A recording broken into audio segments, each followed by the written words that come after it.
Hello, everyone, and welcome to the weekly podcast. I'm your host, Gurtej Atwal, and today we have our special guest, Mike Souza, with us. Thank you very much, Mike, for joining. My pleasure. Yeah, so we have Mike. So he is recognized as Citizen of the Year for City of Tracy, and the annual gala will be on 25th of February, where Mike will be recognized with that award. So it is very esteemed award. Many of us know Mike, his contributions to the city of Tracy, San Joaquin County, and everybody everywhere around. So, but for some of our audience which may not be aware how Mike contributes to the society about his family as well as personal journey, so I'll request Mike to please share your personal and professional journey with us. Sure. So I'm a third generation Tracyite, born and raised in Tracy, went to school at Santa Clara University and came back to Tracy and started my career here. My family historically has been in the agricultural business, in the beef cattle business, and we had a wholesale meat processing plant. So all throughout my grammar school and high school and college years, I worked on the farm and in our meat plant, and expected that was going to be where I was going to make my career. Then about halfway through college, the markets kind of shifted in the wholesale meat processing business. And my father decided that he was going to close that business down. I was kind of like, okay, now what do I do? My dad sat me down and he said, Tracy is on the verge of explosive growth. This was in the late 80s, mid 80s, 1985, 1986. There's going to be an opportunity here for a real estate business, and we own some land from our agricultural operations, and knew a lot of other landowners from our agricultural operations. And my father had the foresight to say that there's real opportunity here in Tracy, and real estate business is something that he thought we could be successful at. But he was very, very specific in saying that, he foresaw a lot of change coming in Tracy. I think Tracy was about 30,000 population at the time, and we're 103,000 population the last time I looked, 30 some years later. And he said that, we're on the precipice of huge change in Tracy, and we're going to be a part of that and what we're going to be doing professionally. But we really have an obligation to our family and to our community that we make sure that we be part of growing the community as well. And so, he felt it was very important that we devote as much time as we could to working in the community. So, he gave me the opportunity to get involved in the community and try to make a change, not only with the projects that we built and the variety of different professional things that we did in the community, but also with helping with nonprofits and a number of other different types of community events. So that's what we've done. I'm married to my wife, Cynthia. I have 3 kids. My oldest is 26 years old and lives in New York, is an actor in New York. He's going to be on Broadway later this year. And my 2 youngest are twins, 19-year-old twins that are freshmen at Oklahoma State University. And I have, my extended family is here in Tracy as well. My sister and brother-in-law live here in Tracy, and my other sister and brother-in-law live in San Ramon. And that brother-in-law works with me here in our real estate business as well. Yeah, no, thank you very much, Mike. So you value the strengths of this city, and you have, or your family has, great contributions to this city. And it's a great honor that you're recognized as Citizen of the Year by Tracy Chamber of Commerce for your contributions towards this city, its citizens, as well as I can say towards the whole San Joaquin County. So how do you recognize or value this recognition that will be offered to you on February 25th at a gala that Tracy Chamber of Commerce is organizing? Well, it's very humbling. I mean, I've had the opportunity over the last 30 plus years to work with so many different people and accomplish so many different things, not only in the projects that we've done, but even more so in the nonprofits and the different projects that we worked on. I mean, we've had a hand professionally in making sure that the Tracy Sports Complex was an idea of mine that we were able to bring to the city and ultimately have constructed. The Northeast industrial area is an area that I helped bring into the city and be an area that fosters jobs and has fostered thousands of jobs throughout the community. And of course, I've been working on Tracy Hills now for over 23 years. And that's something that we always knew was going to be a landmark project for the community. And I think, we're very proud of what we've been able to accomplish in our first phase of Tracy Hills. And, we're going to be doing a lot more in our upcoming phases with the trails and the parks and the quality of development that we're able to bring forward. So that's all great stuff that we've accomplished professionally. But, on the nonprofit side, I was board member of Tracy Community Memorial Hospital and started in 1990 for about 9 years, and was very involved in selecting Sutter Health for our local community hospital to affiliate with and be able to make sure that we were going to be able to have healthcare far into the future and expand the vision of some of our founding fathers in Tracy and establishing the hospital and forming the Tracy Hospital Foundation, which has supported so many things. My wife and Ann Langley and Clyde Bland and I were the folks who started the nonprofit that ended up convincing the city to ultimately build the Grand Theater, purchase and build the Grand Theater Center for the Arts. And, we've been working on that. The first meeting of that nonprofit that the four of us had was at our house because my daughter was just born. So that was some 26 years ago. That we started that nonprofit. We raised over $1.5 million to supplement the $18 million that the city spent on the Grand Theater, and ultimately made something that's a landmark for this community. It has been a catalyst for downtown and has really brought the arts to the community. It's brought the arts to my family and brought the arts to the community. My dad and I kind of spearheaded the work with St. Bernard's Church to build the Holy Family Center, to ultimately purchase that project, that property through the diocese, get it approved for a campus there, and raise the money and build the Holy Family Center that you see there now. One of the things that I have enjoyed probably more than anything else is my association with the Boys and Girls Clubs of Tracy over the last 30 years. Not only going from the single club that was under construction when I started working on the Boys and Girls Club on Lowell Avenue, but now we have 8 clubs that are thriving and perhaps opportunity to do even more expansion at the Boys and Girls Club that we're looking at now. And all those things have been done in association with incredible people. The teamwork that's required to accomplish all those things. Some of the old timers, the old legends like Dick Hasty and Tom Matthews and Hank Foster, that I was able to work with in my early years and really mentored me in how to be able to do these types of things. To legends of the current community like Dorlane Thrasher and Keena and Linda Turner and Francis Mizuno and Gene Enos, and folks that I was really able to work side by side with. And all my contemporary people that I work with now, Kaylin Shack and Jason Alcala, John Palmer, many other people that really are just devoted to make a difference in this community. And probably one of the other very rewarding things is working with the staff that we've been able to work with in these various different organizations. I remember many years ago when the Boys and Girls Club was in need of an executive director, and we saw an administrative assistant who was just we knew was a great person, and we decided to take a chance and hire her to be our CEO or executive director, and that was Kelly Wilson, who's now one of the best, recognized as one of the best CEOs in the Boys and Girls Club throughout America.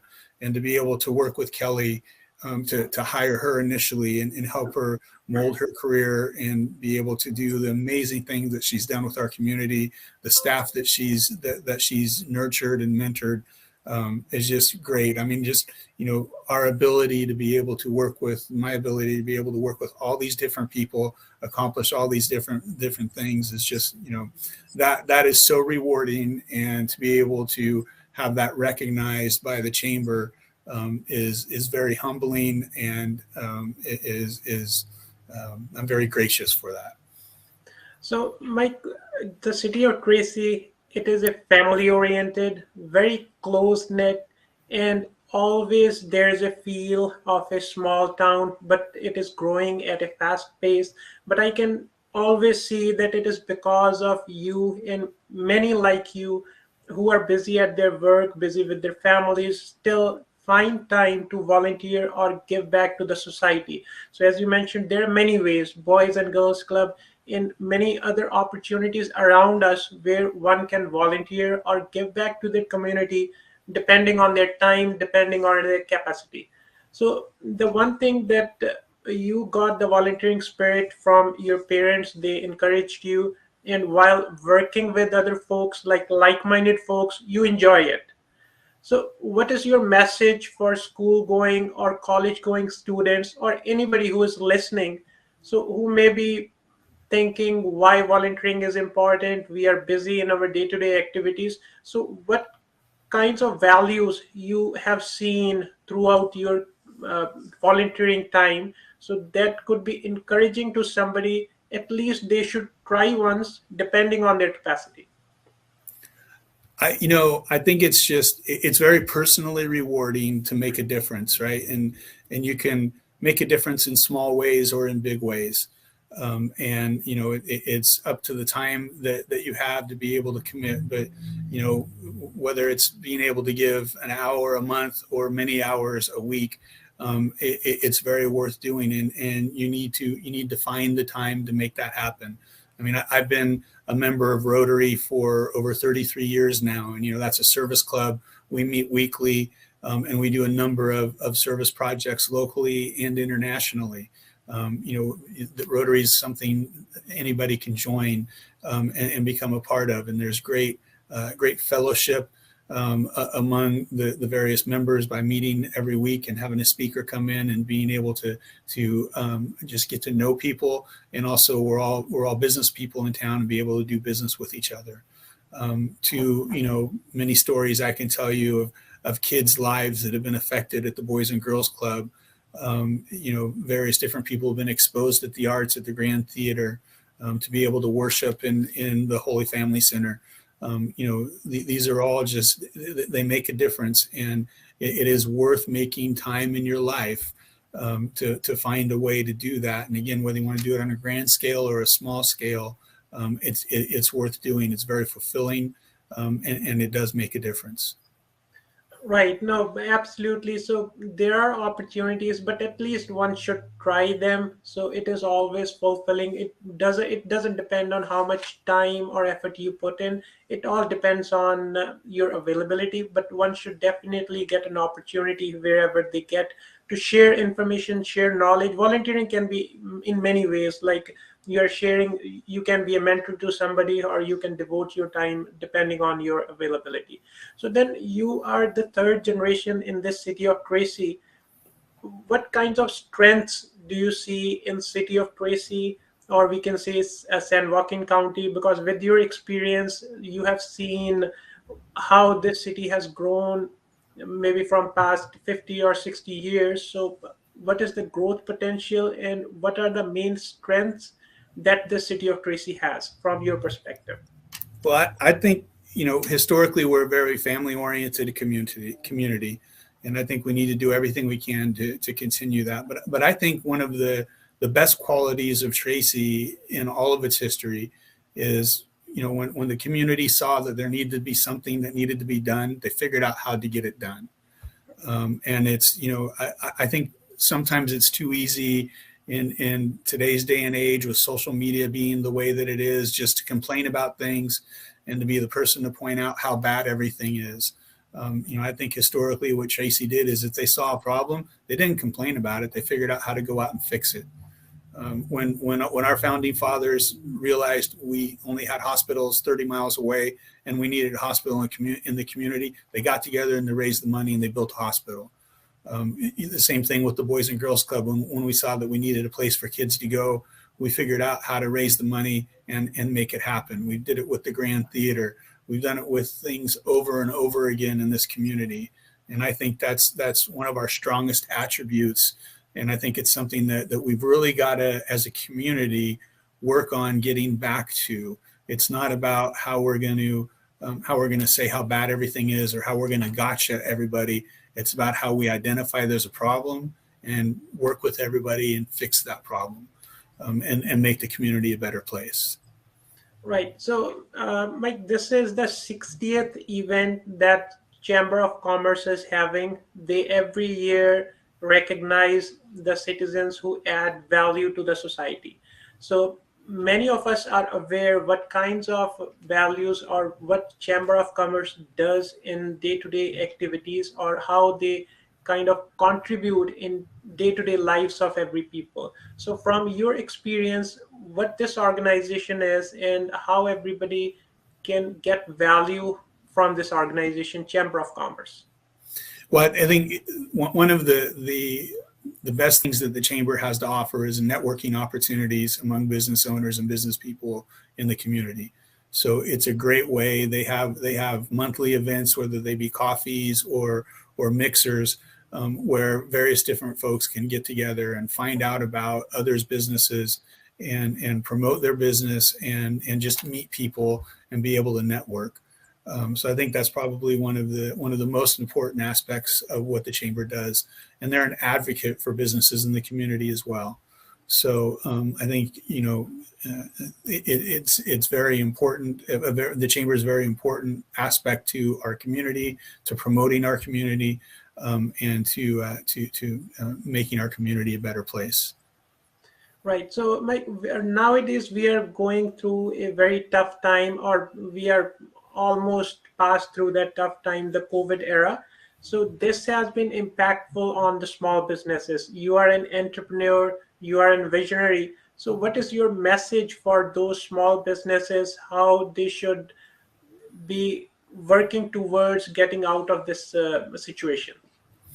I think you just got to persevere, right? You've got to find out what's the best avenue to be able to deal the cards with the cards that have been dealt to you. I think a great example is the restaurants downtown working with the city and working with Tika to come up with a way to be able to open up and close half the street, or be able to do the parklets, so those restaurants could have outdoor dining. Working with the city again, it's another example where a problem was identified and people came together and found out what the solution is. And so I think just to persevere and figure out your best ways. I mean, I didn't know what Zoom was 2 years ago, and now I use it probably 4 or 5 times a day. And it's just adapting and not letting it get you down, and just persevering through it.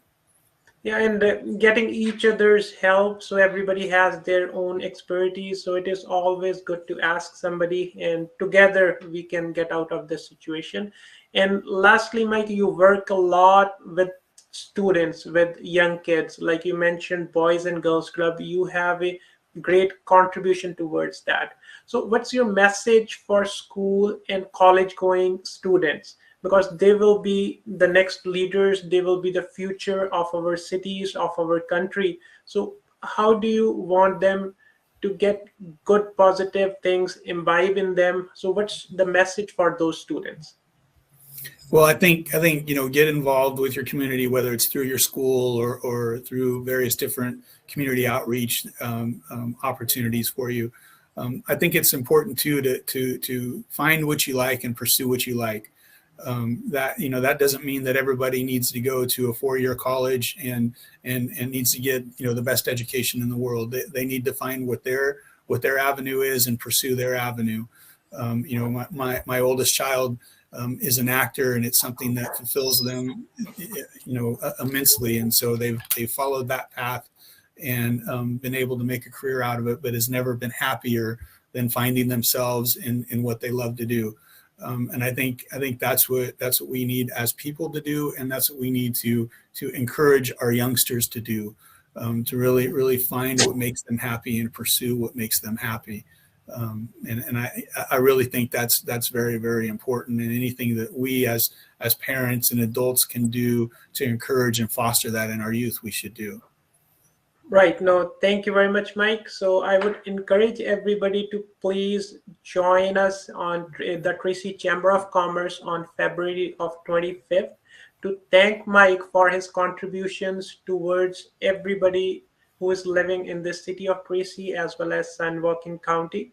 He does spare time from his busy schedule to give back to the society.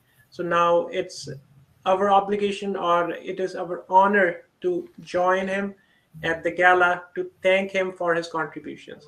So thank you very much, Mike. Sincerely appreciate for your time for sharing such valuable thoughts with us, your lifelong journey. It is very much motivational for me personally as well as all of our listeners. So in the end, if any message you want to give to the citizens of Tracy, to our listeners. I think it's just repeating what I said before, and the history of our community is figuring out how to get things done and coming together and doing what's best for the community, and I think that's just a great legacy of our community and something that we all have to work very hard to continue to do. So thank you very much, Mike. We are always honored to be in this society, in this community, where we have mentors like you, visionaries like you, who always are there to be looked up to and to guide everybody around them.